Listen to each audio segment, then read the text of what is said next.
नमो अरिहन्ताणं नमो सिद्धाणं नमो आयरीयाणं नमो वज्झायाणं नमो लोये सौवसावूणं मोक्षमार्गस्य नेतारं भेत्तारं कर्मभूभृतां ज्ञातारं विश्वतत्त्वानां वंदे तत्गुणलब्धये। 1008 श्री मूलनायक आदिनाथ भगवान की जय। द्वासांग जिनवाणी माता की जय। आचार्य श्रेष्ठ आचार्य गुरुवर श्री 108 पूज्यपाद स्वामी महाराज की जय। आचार्य श्रेष्ठ आचार्य गुरुवर श्री 108 विद्यासागर जी महाराज की जय। जगत पूज्य निर्यापक श्रमण मुनि पुंगव श्री 108 सुधा सागर जी महाराज की जय। समस्त मुनि संघ की जय। पूज्यवर आचार्य पूज्यपाद स्वामी जी द्वारा रचित इस सरवार सिद्धि ग्रंथराज की स्वाध्याय श्रृंखला में हम सभी 8वें अध्याय के अंतर्गत कर्मबंध के बारे में विस्तार से समझ रहे हैं। कर्मबंध की परिभाषा बताने के बाद इस अध्याय में कर्मबंध के 4 प्रकार से भेद बताए गए थे: प्रकृति बंध, प्रदेश बंध, स्थिति बंध और अनुभाग बंध। इन चारों प्रकार के बंधों में से प्रकृति बंध की विस्तृत चर्चा हमारी हो चुकी है। प्रकृति बंध के अंतर्गत इन्होंने 8 प्रकार के कर्मों के स्वरूप का वर्णन किया, जिनकी उत्तर प्रकृतियां 148 होती हैं। इन सभी 148 प्रकृतियों का क्या लक्षण है, क्या स्वरूप है, इनकी क्या विशेषताएं हैं, इनको हमने पूर्व कक्षाओं में समझ लिया है। पिछली कक्षा में हमने प्रकृति बंध के बाद जिसका क्रम प्राप्त था, ऐसे स्थिति बंध पर चर्चा करना प्रारंभ किया था, जिसमें बताया गया था कि ये जो कर्मों की स्थिति है ये 2 प्रकार की होती है: उत्कृष्ट स्थिति और जघन्य स्थिति। कर्मों को 2 भागों में हमने बांटा था। 3 कर्म प्रकृतियां जो आयु कर्म की थी: शुभ आयु, जिसमें मनुष्यायु, देवायु और त्रियंचायु, इन 3 प्रकृतियों को हमने एक तरफ रखा था और बची हुई 145 प्रकृतियों को एक तरफ रखा था। हमने आपको बताया था कि जब हमारे शुभ या विशुद्ध परिणाम होते हैं तब इन 3 प्रकृतियों में उत्कृष्ट स्थिति बंध होता है और शेष 145 में जघन्य स्थिति बंध होता है। जब हमारे संक्लेशित परिणाम होते हैं तो 145 प्रकृतियों में उत्कृष्ट स्थिति बंध होता है और 3 शुभ आयुओं में जघन्य स्थिति बंध होता है। हमने इनके उत्कृष्ट और जघन्य स्थिति बंध के जो सूत्र आए थे उनकी व्याख्या भी अपन सभी लोग पढ़ चुके हैं, जिसमें इन्होंने बताया था कि ज्ञानावरण, दर्शनावरण, वेदनी और अंतराय, इन 4 कर्मों की उत्कृष्ट स्थिति 30 कोड़ा कोड़ी सागर प्रमाण होती है।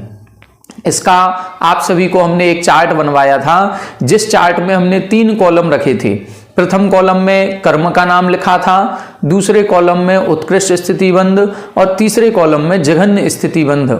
इस प्रकार से 3 कॉलम में ये जो 6-7 सूत्रों में उत्कृष्ट और जघन्य स्थिति बंध का वर्णन है, उसका सामान्य विवेचन पूरा उन 3 कॉलम के अंतर्गत आ जाएगा, जिसमें ज्ञानावरण, दर्शनावरण, वेदनी और अंतराय की 30 कोड़ा कोड़ी सागर, मोहिनी कर्म की 70 कोड़ा कोड़ी सागर, नाम और गोत्र कर्म की 20 कोड़ा कोड़ी सागर की उत्कृष्ट स्थिति होती है। आयु कर्म की उत्कृष्ट स्थिति 33 सागर की होती है। यहां कोड़ा कोड़ी शब्द नहीं लगाना है। यहां पर यह भी बताया गया था कि कौन से जीव इन कर्मों की उत्कृष्ट स्थिति का बंध करते हैं। तब हमने बताया था कि 145 प्रकृतियों का उत्कृष्ट स्थिति बंध चूंकि संक्लेश परिणामों से होता है और जो भी 7 कर्म हैं, ये 7 कर्म 145 प्रकृतियों में आ जाते हैं आयु कर्म को छोड़ करके। इसलिए 7 कर्मों का जो उत्कृष्ट स्थिति बंध है वो मिथ्या दृष्टि जीव, संगी, पंचेंद्री, पर्याप्तकों के कहा गया था। जो अपर्याप्तक हैं असंगी हैं, ऐसे जीव किसी भी कर्म का उत्कृष्ट स्थिति बंध नहीं करते हैं। संगी पंचेंद्री पर्याप्तक जीव ही करता है और संक्लेशित परिणाम कहां होंगे? प्रथम गुण स्थान में, इसलिए वहां पर ऐसा लिखा था। आयु कर्म में 4 आयु होती हैं, उसमें से एक अशुभ है, 3 शुभ हैं। हमने बताया था देवायु में भी 33 सागर की उत्कृष्ट स्थिति हो सकती है और नरक आयु में भी 33 सागर की उत्कृष्ट स्थिति हो सकती है। तो नरक आयु का जो 33 सागर का बंध होगा वो मिथ्या दृष्टि जीव के होगा, क्योंकि संक्लेश परिणाम के कारण से होना है। और 3 शुभ आयुओं में जो उत्कृष्ट स्थिति बंध होगा वो कहां होगा? वो देव आयु का बंध मैक्सिमम सप्तम गुण स्थान तक होता है, तो सप्तम गुण स्थान में इसका बंध होगा। अब बाकी जो 2 मनुष्य आयु और त्रियंच आयु बची हैं, इनका उत्कृष्ट स्थिति बंध कौन करेगा? मनुष्य आयु का उत्कृष्ट स्थिति बंध, मनुष्य आयु की उत्कृष्ट स्थिति होती है 3 पल्य की। अब मनुष्य आयु का जो बंध करते हैं वो बंध चौथे गुण स्थान तक कहा गया है, लेकिन चौथे गुण स्थान तक जो बंध कहा गया है वो कौन से जीव होते हैं? वो देव और नारकियों की अपेक्षा कहा गया है। यदि हम मनुष्य से मनुष्य आयु का बंध करेंगे तो चौथे गुण स्थान में नहीं होगा। यदि हम त्रियंच से मनुष्य आयु का बंध करेंगे तो चौथे गुण स्थान में नहीं होगा, क्योंकि यदि मनुष्य से मनुष्य और त्रियंच कोई चौथे गुण स्थान वर्ती है तो हम पढ़ चुके हैं कि वह जीव तो नियम से वैमानिक देवों की आयु का बंध करता है। सम्यक्त्व के साथ कोई भी मनुष्य त्रियंच मनुष्य की आयु या त्रियंच की आयु का बंध नहीं करता, वो तो देव बनेगा। तो जो चौथे गुण स्थान में मनुष्य आयु का बंध कहा है वो देव और नारकियों की अपेक्षा कहा है कि कोई देव यदि चौथे गुण स्थान में है या कोई नारकी चौथे गुण स्थान में है तो वो नियम से मनुष्य बनेगा। लेकिन हमें यह भी पता है कि देव और नारकी जब मरण करके आते हैं तो वो कर्म भूमि में उत्पन्न होते हैं, देव और नारकी भोग भूमि में उत्पन्न नहीं होते। इसका मतलब है कि जो मनुष्य आयु की उत्कृष्ट स्थिति है वो 3 पल्य की है और वो भोग भूमि में पाई जाती है। और देव नारकी यदि चौथे गुण स्थान में आयु का बंध करेंगे मनुष्य आयु का तो वो कर्म भूमि की आयु का करेंगे। इसलिए देव और नारकी कभी भी उत्कृष्ट आयु का बंध नहीं करते हैं। और चौथे गुण स्थान में यदि कोई मनुष्य त्रियंश है तो वो भी नहीं करेगा। तो फिर 3 पल्य की उत्कृष्ट आयु का बंध कौन करता है? 3 पल्य की उत्कृष्ट मनुष्य आयु का बंध प्रथम गुण स्थानवर्ती जीव करता है। प्रथम गुण स्थानवर्ती जीव कौन? शुभ परिणामों से उसकी आयु का बंध होना है। तो शुभ परिणाम प्रथम गुण स्थान वाले के उसके होंगे जो प्रथम गुण स्थान से चौथे गुण स्थान में जाने की तैयारी कर रहा है, जो सम्यक दर्शन को प्राप्त करने वाला है। ऐसे करण लब्धि के अंतिम समय के जो विशुद्ध परिणाम होंगे उन विशुद्ध परिणामों से 3 पल्य की उत्कृष्ट आयु का बंध होगा। कौन करेगा? मिथ्या दृष्टि जीव करेगा। बस उस समय ये बंध होगा मनुष्य आयु की या त्रियंच आयु की उत्कृष्ट स्थिति का। बाकी अन्य जीव कोई भी उत्कृष्ट स्थिति का बंध नहीं करते हैं, ये अपन को समझना चाहिए। इसके बाद जघन्य स्थिति की भी बात हुई थी। जघन्य स्थिति बंध कितना है? तो हमने देखा था कि वेदनी कर्म की 12 मुहूर्त की जघन्य स्थिति है, नाम और गोत्र कर्म की 8 मुहूर्त की जघन्य स्थिति है और बाकी जितने कर्म हैं उनकी जघन्य स्थिति अंतर मुहूर्त की होती है। अब ये किसके प्राप्त होती है? कौन से जीव इस अंतर मुहूर्त की जघन्य आयु का या जघन्य स्थिति का बंध करते हैं? इसके लिए हमें अन्य जो कर्म सिद्धांत परक ग्रंथ हैं, ऐसे महत्वपूर्ण कर्मकांड जैसे लब्धि सार, छपड़ा सार जैसे इन ग्रंथों का अध्ययन करना होगा, तब उसमें हमें और विस्तार से इन सभी बातों का ज्ञान हो पाएगा। आज अपन ने वर्तमान में इतना अध्ययन कर लिया, ये भी बहुत है। अब धीरे धीरे हम अभ्यास करते जाएंगे तो फिर आगे धीरे धीरे हमारे ज्ञान का परिमार्जन भी होता जाएगा। अब स्थिति बंध के बाद आता है अनुभाग बंध। तो आज की कक्षा में हम अनुभाग बंध को समझेंगे। अनुभाग बंध क्या कहलाता है, कौन से जीवों के होता है, उत्कृष्ट अनुभाग कौन बंध करता है, जघन्य अनुभाग बंध किसके होता है, ये इत्यादि विषयों को आज की कक्षा में पढ़ेंगे। आइए देखें पेज नंबर 311 पर सूत्र नंबर 21 उत्थानिका 773। आह उभयी स्थिति अभिहिता। यहां बता रहे हैं उभयी स्थिति अभिहिता, दोनों प्रकार की स्थिति का वर्णन कर दिया। ज्ञानावर्णादि नाम अथ अनुभव किम लक्षण इति अत आह। अब ज्ञानावरणा आदि जो कर्म हैं उन कर्मों का अनुभव, जो अनुभव है, किम लक्षणम, उसका क्या लक्षण है, अब ये बताना चाहिए। तो जो ज्ञानावरण आदि कर्म है उनका फल किस रूप में प्राप्त होता है उसकी बात यहां पर अब कर रहे हैं। सूत्र नंबर 21, विपाकोनुभवः। विपाकोनुभवः यहां बता रहे हैं विपाकः अनुभवः। विपाक को ही अनुभव कहते हैं। अब प्रश्न होगा विपाक किसे कहते हैं? तो विपाक का मतलब होता है जब कोई फल अपनी डाल पर पक जाता है और वह मीठा रस देने लगता है, उसको हम बोलते हैं विपाक, जब वो फल देने लायक हो जाए। इसी प्रकार से हमारे जो कर्म थे, जब ये कर्म पक करके और फल देने का समय इनका आ जाता है और ये हमें अच्छा बुरा कैसा भी फल देते हैं, उसी को हम विपाक कहते हैं। और जो कर्मों का फल देना है उसी को हम अनुभव कहते हैं। अनुभव का मतलब फल देने की शक्ति, उसी को हम अनुभाग कहते हैं। देखें 774, विशिष्टो नाना विधो वा पाको विपाकः। विशिष्टो विशेष प्रकार का, नाना विधा अनेक प्रकार का, पाकः विपाकः जो फल देना है उसी को विपाक कहते हैं। पूर्वोक्त कषाय तीव्र मंदादि भाव आश्रव विशेषात विशिष्टः पाको विपाकः। और क्या कह रहे हैं? पूर्वोक्त कषाय, जो दूसरा तीसरे नंबर का सूत्र था उसमें लिखा था कि सकषायत्वात् जीवः कर्मणो योग्यान पुद्गलान आदत्ते संबंधः। उसमें लिखा था कि कषाय सहित जीव कर्मों का बंध करता है। और उसकी टीका में आया था मंद भाव, मध्यम भाव या विशुद्ध भाव या संक्लेशित भाव। तो इन भावों के कारण से जैसी हमारी कषाय होती है वैसा हम कर्म बंध करते हैं, और जैसा हमने कर्म बंध किया है वैसा ही फल प्राप्त होना, उसी को हम विपाक कहते हैं। क्या लिखा? पूर्वोक्त कषाय तीव्र मंदादि भावाश्रव। जो पूर्व में हम कषाय का वर्णन कर चुके हैं, जो तीव्र होती है या मंद होती है, उस तीव्र मंदादि भावाश्रव जिन परिणामों से कर्मों का आश्रव होता है उसे भावाश्रव कहते हैं। तो ऐसे भावाश्रव विशेषात जैसे हमने परिणाम किए थे उसी के अनुसार विशिष्टः पाको विपाकः, वैसा ही विशेष फल प्राप्त होना, उसी को हम विपाक कहते हैं।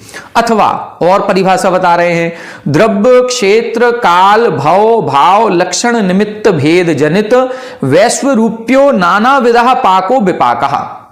द्रव्य क्षेत्र काल भव भाव लक्षण निमित्त, इनके निमित्त से जो वैश्वरूप परिणाम हो रहा है वह पूरा का पूरा अनेक प्रकार का परिणाम ही विपाक कहलाता है। हमारे जो हमने कर्म बंध किया है उस कर्म के आधार पर हमारे परिणाम कैसे होंगे, हमारा द्रव्य कैसा होगा, हमारी आयु कैसी होगी इत्यादि, ये सब कुछ हम कौन से क्षेत्र में जन्म लेंगे, किस घर में जन्म लेंगे, अमीर घर में जन्म होगा कि गरीब घर में जन्म होगा, उच्च कुल में होगा कि नीच कुल में होगा, हमारा शरीर कैसा बनेगा, हमारे परिणाम कैसे बनेंगे, ये सब कुछ कहां से निर्धारित होगा? हमारे कर्मों के फल के आधार पर। तो जो वैश्वरूप परिणाम नजर आ रहा है, हमारे साथ जो कुछ भी हमें मिला है, हम ये नहीं कहें ये हमारी किस्मत थी, किस्मत नहीं, किस्मत को ही हम कर्म का फल कहते हैं। आज की किस्मत भूतकाल का पुरुषार्थ है और भविष्य में हमारे साथ क्या होने वाला है, आज जो हम पुरुषार्थ करेंगे वह पुरुषार्थ ही भविष्य की हमारी किस्मत या तकदीर बनेगी। तो यहां जो कहा जा रहा है कि द्रव्य क्षेत्र काल भव और भाव, हम कौन से क्षेत्र में पैदा हुए? हम भारत देश में पैदा हुए, तो ये हमारे किसी कर्म के कारण से हुआ है। हम अमीर घर में पैदा हुए, ये भी हमारे पूर्व कर्म के कारण से हुआ। आज हमारे अच्छे परिणाम हैं, देवसाज गुरु की सन्निधि है, हम किसी का बुरा नहीं करते हैं, किसी का बुरा करने का भाव ही नहीं होता है, हमारी लेस्याएं बहुत शुभ हैं, तो ये भी पुराने पूर्व कर्मों के कारण से है। सब कुछ कर्मों के आधार पर है। तो कर्मों के उदय के फलस्वरूप जो हमें हमारे साथ घटित हो रहा है वो सब विपाक कहलाता है। असौ अनुभवा इति आख्यायते, इसी को अनुभव कहते हैं। अनुभाग बंध या अनुभव बंध कोई अलग चीज नहीं है, जो फल हमें कर्मों का प्राप्त हो रहा है उसी को हम अनुभाग कहते हैं। सुपरिणामानां प्रकर्ष भावात सुप्रकृति नाम प्रकृष्टो अनुभवः अशुभ प्रकृति नाम निकृष्टः। अब देखें इधर वो ही बता रहे हैं, जैसे हमने स्थिति बंध में पढ़ा था कि हमने कर्मों को दो भागों में बांटा था, 3 सुप्रकृतियां एक तरफ रखी थी आयु कर्म की, 145 एक तरफ। फिर हमने अपने परिणाम देखे थे कि हमारे परिणाम यदि विशुद्ध हैं तो इन 3 कर्मों में उत्कृष्ट स्थिति बंध होगा और 145 में जघन्य होगा, और यदि हमारे परिणाम संक्लेशित हैं तो इन 145 में उत्कृष्ट स्थिति बंध होगा, इन 3 में जघन्य होगा। अब अनुभाग बंध में हमें पुनः कर्मों के 2 भाग करने हैं, लेकिन यहां पर 3 और 145 का भेद नहीं होगा। यहां पर जो हम 2 भेद करेंगे वो पुण्य प्रकृतियां और पाप प्रकृतियां, इस तरह से करेंगे, शुभ प्रकृतियां और अशुभ प्रकृतियां। अब शुभ प्रकृतियां और अशुभ प्रकृतियां कितनी होती हैं? 148 कर्म प्रकृतियों में से 100 प्रकृतियां पाप रूप हैं और 68 प्रकृतियां पुण्य रूप हैं। ये तो 168 हो गई, जबकि होती 148 है। 20 प्रकृतियां स्पर्श रस गंध वर्ण की हैं, वो पुण्य में भी गिनी जाती हैं और पाप में भी, इसलिए 20 की वृद्धि हो जाती है 168। 168 में 100 पाप रूप और 68 पुण्य रूप। अब हम इन्हीं 2 भागों में बांट दिया, 68 पुण्य प्रकृतियां एक तरफ रखें और 100 प्रकृतियां एक तरफ रखें जो पाप रूप हैं। अब देखें हमारे परिणाम कैसे हो रहे हैं। तब लिखा शुभ परिणामानाम, यदि हमारे शुभ परिणाम है, विशुद्ध परिणाम है, कसायों की मंदता के परिणाम हैं, तो उन शुभ परिणामों के प्रकर्ष भावात उत्कृष्ट भाव होने से शुभ प्रकृति नाम प्रकृष्टो अनुभव, शुभ प्रकृतियों में उत्कृष्ट अनुभव होगा। हमारे यदि कसाय की मंदता है, हमारे परिणामों में विशुद्धि भाव है, तो शुभ प्रकृतियों का अनुभाग उत्कृष्ट मिलेगा, अशुभ प्रकृतियों का जघन्य, अशुभ प्रकृति नाम निकृष्ट। दूसरी तरफ देखें, यदि हमारे अशुभ परिणाम हो रहे हैं तो क्या होगा? तब लिखा अशुभ परिणामानाम प्रकर्ष भावात शुभ प्रकृति नाम प्रकृष्टो अनुभव, शुभ प्रकृति नाम निकृष्ट। यदि अब हमारे अशुभ परिणाम हो रहे हैं और अशुभ परिणामों में प्रकर्ष भाव हो रहा है, अशुभ परिणाम संक्लेशित परिणाम हो रहे हैं, कसाय की तीव्रता के परिणाम हो रहे हैं, तो क्या होगा? अशुभ प्रकृति नाम प्रकृष्टो, फिर अशुभ पाप रूप प्रकृतियों में उत्कृष्ट अनुभाग होगा और पुण्य प्रकृतियों में कम अनुभाग पड़ेगा। बस यही हमें सिद्धांत समझना है। हमें सिद्धांत ये समझना है, देखो कर्म हम कौन सा बांध रहे हैं इससे फर्क नहीं पड़ता, कर्म की स्थिति से फर्क पड़ता है और कर्म के अनुभाग से फर्क पड़ता है। हमने असाता वेदनी बांधी, इससे कोई फर्क नहीं पड़ता कि असाता वेदनी बांध ली, लेकिन असाता वेदनी कर्म जब वो उदय में आएगा तो कितना फल देगा, तीव्र फल देगा कि मंद फल देगा, इससे फर्क पड़ेगा। तो जब अशुभ प्रकृतियां हमारी बंध रही हैं तो उस समय अशुभ प्रकृतियों के बंध के समय हमारे परिणाम कैसे हैं? यदि हमारे कसाय रूप तीव्र परिणाम हो रहे हैं तो उन अशुभ प्रकृतियों में उत्कृष्ट अनुभाग पड़ेगा, और यदि हमारे परिणाम शुभ हैं, कसाय की मंदता है, कसाय की मंदता से यदि हमने परिणाम किया है तो फिर वही हमारा अशुभ प्रकृतियों में जघन्य अनुभाग होगा। और जब जघन्य अनुभाग होगा तो हमें असाता वेदनी के उदय से कष्ट तो मिलेगा, लेकिन वो कष्ट बहुत भारी नहीं होगा। जैसे पैर में एक कांटा चुभ जाता है, तो कांटा चुभना, असाता वेदनी कर्म का उदय आया है, दुख दर्द हुआ, लेकिन थोड़ी देर के लिए। जैसे कोई इंजेक्शन लगता है तो मुश्किल से 1 सेकंड के लिए दर्द होता है, इसके बाद कुछ नहीं। लेकिन यदि वही अशुभ प्रकृति का अनुभाग तीव्र होगा तो हमारा ऐसा एक्सीडेंट होगा, ऐसी कोई दुर्घटना घटेगी कि हमें तीव्र वेदना का अनुभव उस समय होगा। तो ये अनुभाग ही महत्वपूर्ण है, कर्म की स्थिति ही महत्वपूर्ण है। इसलिए ये दोनों स्थिति और अनुभागबंध कसाय से हैं और हमें इन कसायों को ही नियंत्रित रखना चाहिए। कसाय के परिणाम जितने मंद होंगे उतना शुभ प्रकृतियों में अनुभाग उत्कृष्ट होगा और अशुभ प्रकृतियों का अनुभाग कम होगा, ये देखना है। देखें फिर से देख लें, शुभ परिणामानाम प्रकर्ष भावात, शुभ परिणामों में यह प्रकर्षता है, विशुद्धि है, तो शुभ प्रकृतियों का उत्कृष्ट अनुभाग होगा, अशुभ प्रकृतियों का निकृष्ट होगा। और अशुभ परिणामानाम, अशुभ परिणामों के कारण से अशुभ प्रकृति नाम प्रकृष्टो, अशुभ परिणामों में यदि तीव्रता है तो अशुभ परिणामों का प्रकृष्ट होगा और शुभ प्रकृति नाम निकृष्ट, शुभ प्रकृतियों में कम अनुभाग होता है। ये अपन को सिद्धांत समझना है। आगे देखें, स एवं प्रत्ययवशात उपात्तो अनुभवो द्विधा प्रवर्तते स्वमुखेन परमुखेन च। ये जो कसाय के निमित्त से हमें अनुभाग बंध हुआ है, यह अनुभाग भी 2 प्रकार से होता है। कर्म प्रकृति अपना फल देती है तो 2 प्रकार से देती है, स्वामुख से और परमुख से। स्वामुख और परमुख क्या कहलाता है? स्वामुख और परमुख, जैसे अपन कई बार स्टेशन पर गए हों और टिकट विंडो पर लाइन में लगे हैं और हमें ऐसा लगता है कि हमारी ट्रेन आने वाली है, हमें जल्दी टिकट चाहिए, लेकिन हम नंबर पर खड़े हैं 10वें नंबर पर, तो हमारा नंबर तो आएगा नहीं, जब तक आएगा जब तक ट्रेन चली जाएगी। तो हम क्या करते हैं, हम कहीं ना कहीं जो आगे व्यक्ति लगा है उसको पैसा देते हैं कि भैया तुम हमारी टिकट खरीद लो। टिकट किसकी खरीदी गई? हमारी। लेकिन किसने खरीदी? हमने तो नहीं खरीदी। फिर किसने खरीदी? दूसरे ने खरीदी। इसी प्रकार से होता है, कर्म तो हमने बांधा था, मान लो हमने असाता वेदनी भी बांधा और साता वेदनी भी बांधा, लेकिन हम नरक गति में चले गए। अब नरक में जाएंगे तो असाता का ही उदय आएगा, साता का उदय नहीं आएगा। लेकिन अब जो साता हमने बांधी थी उसका तो उदय आ गया, उसका तो उदय का समय है। अब उदय का समय है तो वो स्वमुख से उदय में नहीं आएगी। साता वेदनी रूप से अपना फल नहीं देगी, वो असाता रूप परिवर्तित हो जाएगी, और असाता रूप परिवर्तित होके वो साता वेदनी भी दुख रूप फल देगी। इसको बोलते हैं परमुख उदय। स्वमुख का मतलब है जैसी प्रकृति बांधी थी वह अपना फल वैसा ही दे रही है, ये स्वमुख है। और वह प्रकृति बदल करके अन्य प्रकृति रूप फल दे रही है, इसको बोलते हैं परमुख उदय। बांधी थी साता वेदनी, फल मिल रहा है असाता रूप, या बांधी थी असाता वेदनी, फल मिल रहा है साता रूप। हमने आपको बताया गति कर्म, हम जब गुस्से में रहते हैं हमारे वैसे गति कर्म बनता है नरक गति का। हम यदि मंद परिणाम रखे हैं तो हमारे मनुष्य गति बनेगी। हम मायाचारी का परिणाम करें हैं हमारे त्रियंज गति बनेगी। तो गति कर्म हम चारों बांध रहे हैं, लेकिन उदय में कौन सी आएगी? जिस आयु में हम जाएंगे, जो आयु कर्म का उदय होगा। अभी मनुष्य आयु का उदय है तो हमारे मनुष्य गति नाम कर्म का ही उदय चलेगा। तो हमने जो पूर्व में देवगति बांधी थी उसका उदय आ रहा है कि नहीं आ रहा है? देवगति का भी उदय आ रहा है, लेकिन वो मनुष्य गति रूप होकर के आ रहा है, परिणमित हो रही है वो।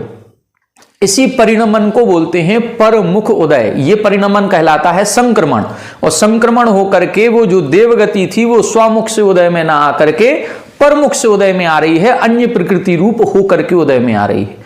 तो ये इधर लिखा है कि वह जो हमने कसायों के आधार पर अनुभाग बंध किया था वह दुधा प्रवर्तते, दो प्रकार से अपना फल देता है, स्वामुखेन परमुखेन च। अब कौन सी प्रकृतियां अन्य प्रकृति में बदल सकती हैं, इसके भी कुछ नियम हैं। 3 नियम अपन विशेष ध्यान रखें। सबसे पहले तो यह देखना है कि मूल प्रकृतियों में कभी संक्रमण नहीं होता। हम सोचें कि हमने ज्ञानावरण कर्म को बांधा है और वो ज्ञानावरण कर्म दर्शनावरण कर्म रूप फल दे रहा है, नहीं, ऐसा कभी नहीं होगा। ज्ञानावरण कर्म का फल ज्ञानावरण रूप मिलेगा, दर्शनावरण कर्म का फल दर्शनावरण रूप मिलेगा। मूल प्रकृतियों में संक्रमण नहीं होता, मूल प्रकृति नहीं बदलेगी। नाम कर्म आयु कर्म रूप हो जाए कभी नहीं होगा, गोत्र कर्म अंतराय कर्म रूप हो जाए कभी नहीं होगा। मूल प्रकृतियों में संक्रमण नहीं होता। अब दूसरा देखें, दूसरा नियम है मोहिनी कर्म की 2 प्रकृतियां होती हैं, दर्शन मोहिनी और चारित्र मोहिनी।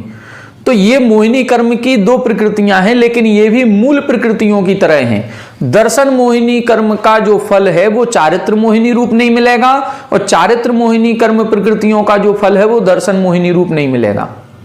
ये भी आपस में नहीं बदलेंगी।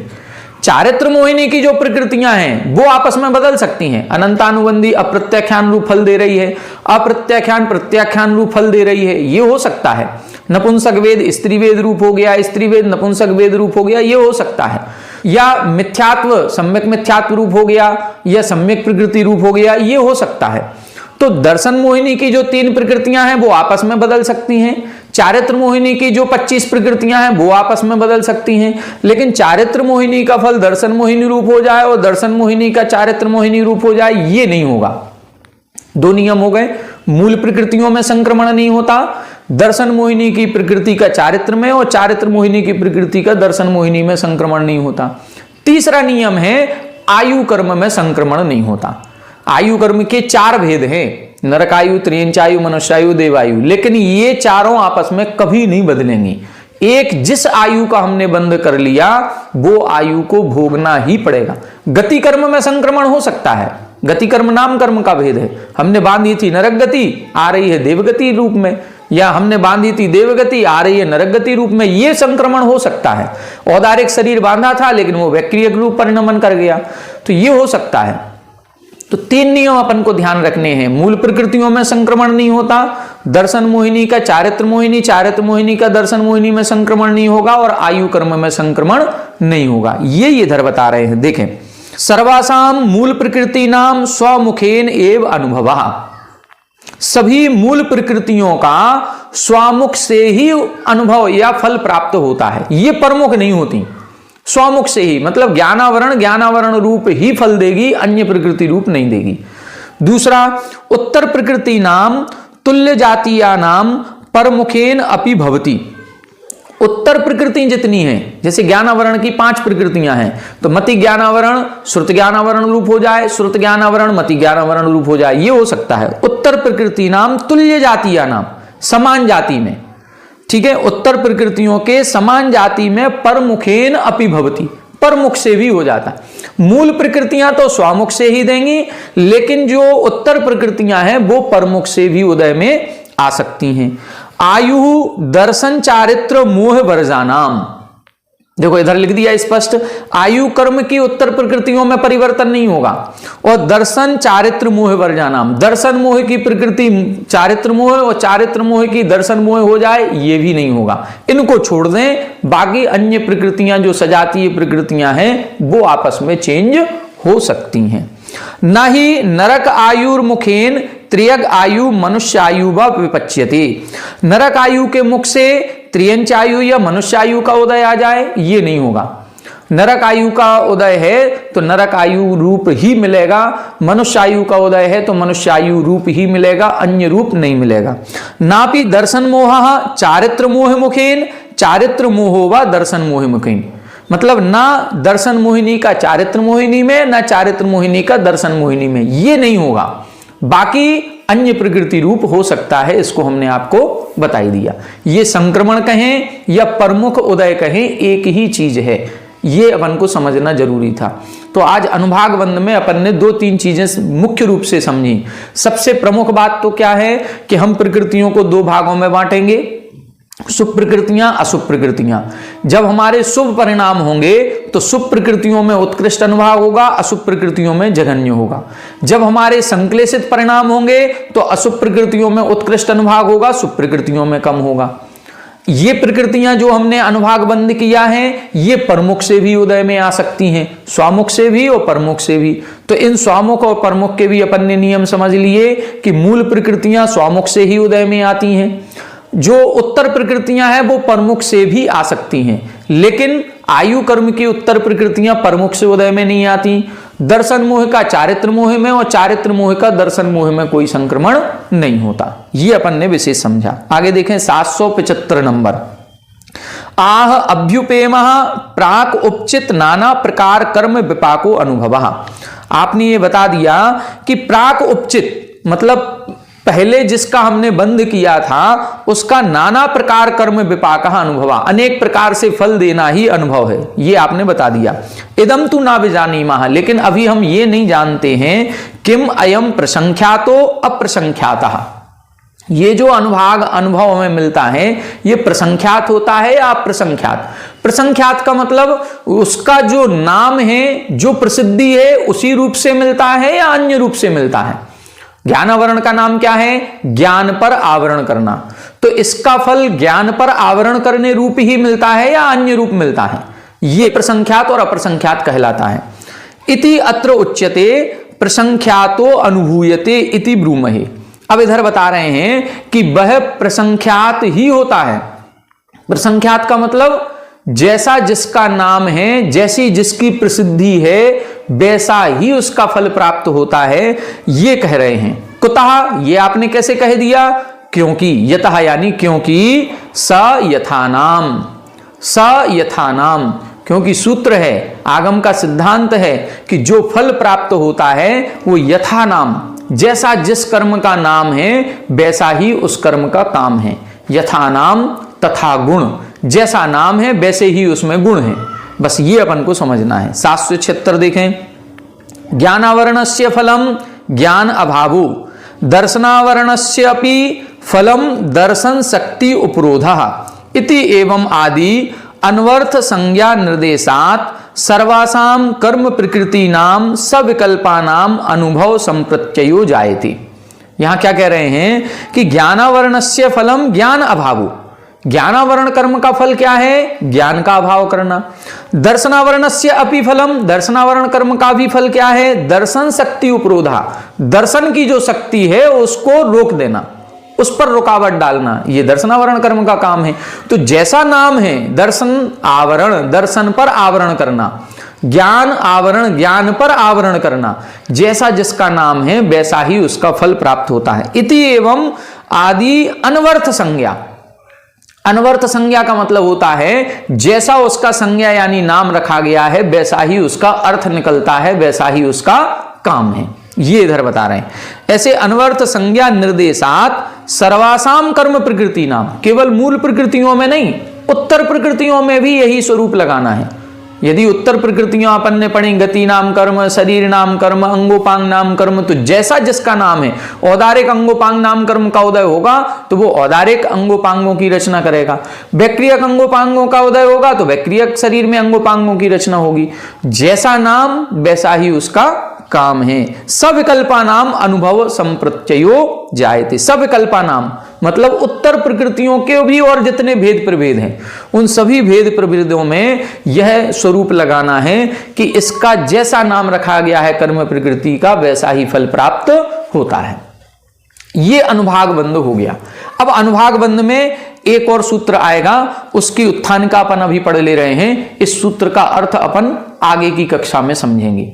अब यहां पर यह बता रहे हैं कि प्रश्न ये किया जा रहा है कि अब कर्म हमने बंद किया, कर्म बंद हमने जिन परिणामों से किया वैसा ही उसका हमें फल प्राप्त हो गया। अब फल प्राप्त होने के बाद क्या होता है?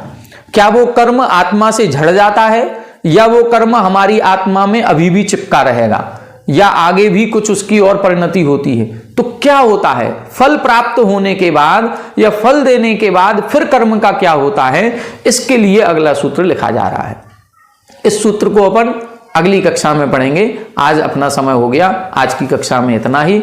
आगे की कक्षा में निर्जरा को समझेंगे, इसके बाद क्या होता है और प्रदेश बंध का स्वरूप समझने का प्रयास करेंगे।